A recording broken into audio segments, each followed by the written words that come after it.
Another video, the same every time. IGCSE Maths, GCSE Maths, looking at the kind of questions that, apart from the numbers, are the same every time. Learn how to do them, get yourself into the marks, get yourself into the grades. In this video, we're looking at linear sequences, the nth term formula.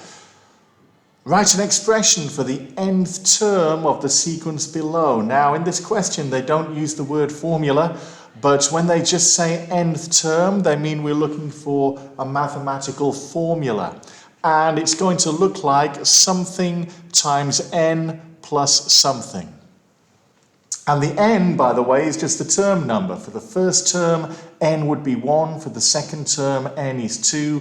Third term, n is 3.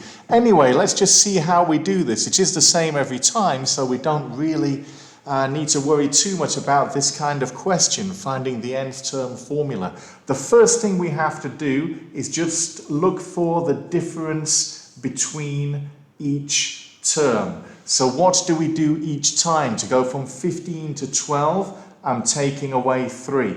And to go from 12 to 9, I'm taking away 3. And from 9 to 6, I'm taking away 3. So I'm minusing 3 each time. So the first thing that goes into my formula, my nth term formula, is minus 3 times n. So it's the difference times n. And then all I have to do is just go in the other direction, and instead of minusing a 3, I add a 3, and that's going to give me 18. So that's a plus 18, and there we go, there's the answer. So 2 marks for me. Negative 3n plus 18. You can check your answer here for the first term, which we remember the first term was actually 15. So the first term, n would be 1. So negative 3 times 1 is negative 3 plus 18 is 15. For the second term, the 12, n would be 2. Negative 3 times 2 is negative 6 plus 18 gives me 12, and so on.